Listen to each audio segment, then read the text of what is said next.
Deuteronomy 14. You are children of the Lord your God. You must not lacerate yourselves or shave your forelocks for the dead. For you are a people holy to the Lord your God. It is you the Lord has chosen out of all the peoples on earth to be his people, his treasured possession. You shall not eat any abhorrent thing. These are the animals you may eat: the ox, the sheep, the goat, the deer, the gazelle, the roebuck, the wild goat, the ibex, the antelope, and the mountain sheep. Any animal that divides the hoof and has the hoof cleft in two and chews the cud among the animals you may eat. Yet of those that chew the cud or have the hoof cleft you shall not eat these: the camel, the hare, and the rock badger, because they chew the cud but do not divide the hoof, they are unclean for you. And the pig, because it divides the hoof but does not chew the cud, is unclean for you. You shall not eat their meat, and you shall not touch their carcasses. Of all that live in water you may eat these: whatever has fins and scales you may eat, and whatever does not have skins and scales you shall not eat. It is unclean for you.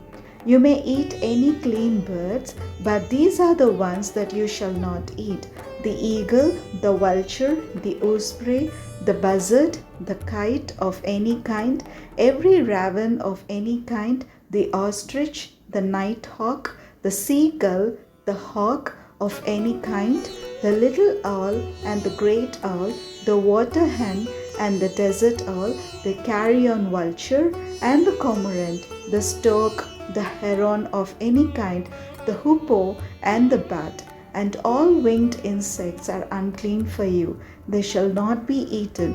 You may eat any clean winged creature. You shall not eat anything that dies of itself. You may give it to aliens residing in your towns for them to eat, or you may sell it to a foreigner. For you are a people holy to the Lord your God. You shall not boil a kid in its mother's milk.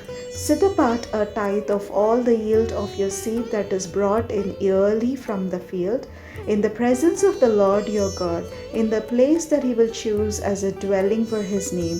You shall eat the tithe of your grain, your wine, and your oil, as well as the firstlings of your herd and flock, so that you may learn to fear the Lord your God always. But if, when the Lord your God has blessed you, the distance is so great that you are unable to transport it, because the place where the Lord your God will choose to set his name is too far away from you, then you may turn it into money.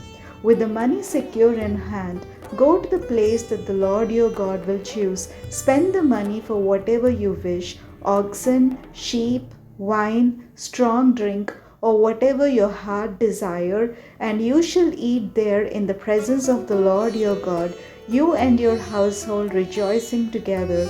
As for the Levites resident in your towns, do not neglect them, because they have no allotment or inheritance with you. Every third year you shall bring out the full tithe of your produce for that year and store it within your towns. The Levites, because they have no allotment or inheritance with you, as well as the resident aliens, the orphans, and the widows in your towns, may come and eat their fill, so that the Lord your God may bless you in all the work that you undertake. Deuteronomy 15. Every seventh year you shall grant a remission of debts, and this is the manner of the remission. Every creditor shall remit the claim that is held against a neighbor, not exacting it of a neighbor who is a member of the community, because the Lord's remission has been proclaimed. Of a foreigner you may exact it, but you must remit your claim on whatever any member of your community owes you. There will, however, be no one in need among you, because the Lord is sure to bless you in the land that the Lord your God is giving you as a possession to occupy. If only you will obey the Lord your God by diligently observing this entire commandment that I command you today, when the Lord your God has blessed you, as he promised you, you will lend to many nations, but you will not borrow. You will rule over many nations, but they will not rule over you. If there is among you anyone in need, a member of your community in any of your towns within the land that the Lord your God is giving you, do not be hard-hearted or tight-fisted toward your needy neighbor. You should rather open your hand, willingly lending enough to meet the need, whatever it may be. Be careful that you do not entertain a mean thought, thinking, the seventh year, the year of remission, is near, and therefore view your needy neighbor with hostility and give nothing. Your neighbor might cry to the Lord against you, and you would incur guilt. Give liberally and be ungrudging when you do so, for on this account the Lord your God will bless you in all your work and in all that you undertake. Since there will never cease to be some in need on the earth, I therefore command you, open your hand to the poor and needy neighbor in your land. If a member of your community, whether a Hebrew man or a Hebrew woman, is sold to you and works for you 6 years, in the 7th year you shall set that person free. And when you send a male slave out from you, a free person, you shall not send him out empty-handed. Provide liberally out of your flock your threshing floor and your winepress, thus giving to him some of the bounty with which the Lord your God has blessed you. Remember that you were a slave in the land of Egypt, and the Lord your God redeemed you. For this reason I lay this command upon you today.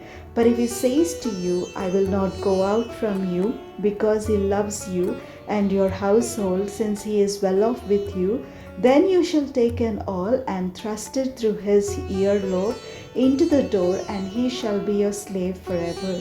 You shall do the same with regard to your female slave. Do not consider it a hardship when you send them out from you free persons, because for 6 years they have given you services worth the wages of hired laborers, and the Lord your God will bless you in all that you do. Every firstling male born of your herd and flock you shall consecrate to the Lord your God. You shall not do work with your firstling ox, nor shear the firstling of your flock. You shall eat it, you together with your household, in the presence of the Lord your God, year by year, at the place that the Lord will choose. But if it has any defect, any serious defect, such as lameness or blindness, you shall not sacrifice it to the Lord your God. Within your towns you may eat it, the unclean and the clean alike, as you would a gazelle or deer. Its blood, however, you must not eat. You shall pour it out on the ground like water.